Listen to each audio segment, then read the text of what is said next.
Hi friends, I'm Anna Helman, and today I have a quick tip to share to save time and money on your card projects. Let's take a look at it.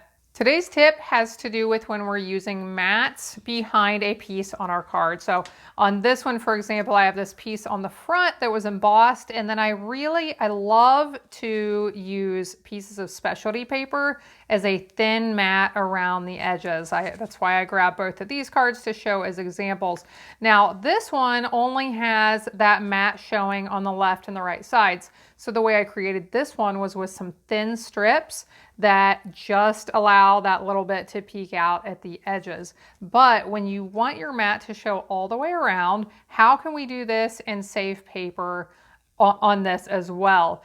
When we're using specialty papers especially, they're a little bit more expensive. If we can save that paper and make it go a little bit farther, it's great when we can do that. So here is a tip, and I know many of you have seen this. I've shared this a couple of times on past projects, but here is the beginnings of a card project that I want to mat this piece on the front to this beautiful piece of distressed gold paper in the background. So if I mount this on top of here, look at all of that beautiful paper that we are wasting. So here is what I am going to do.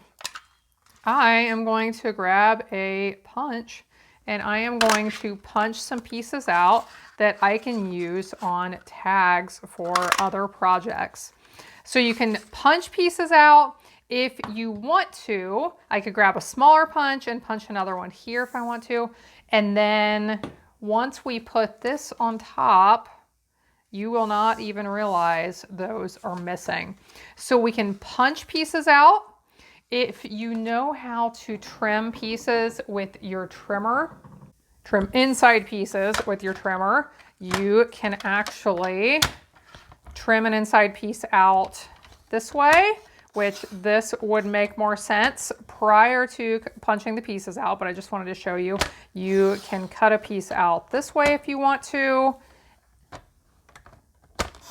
You just don't want to cut all the way to the edge. And this is very imprecise, but you can cut out a piece this way and save it. You can punch pieces out, and possibly my favorite way to save some of the paper is right here. I created this with my scallop contours dies, and I could just run it through with the largest one and cut that piece out. I'll have this outside piece for my mat for this card, and then I would have a piece this shape to use on another project. But I decided to use all of them. Those layering shape dies that you have, you can actually use all of them as long as they leave a big enough border in between that you would be able to lay a piece of paper on top and attach that together.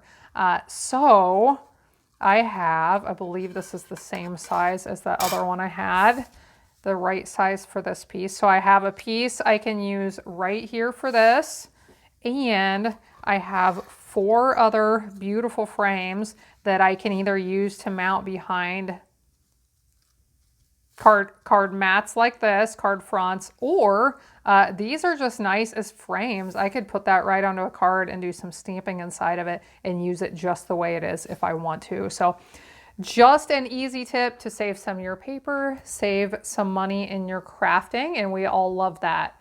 Thanks so much for watching along. If you want more tips and tricks videos, make sure you are subscribed to my channel and you hit the little bell so you get the notifications when I share my new videos.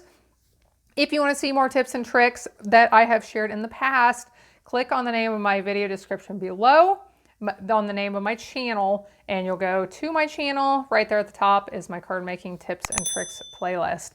Hope you have a blessed day, and I hope you'll be back again next time when I'll be here helping you to hand make with love.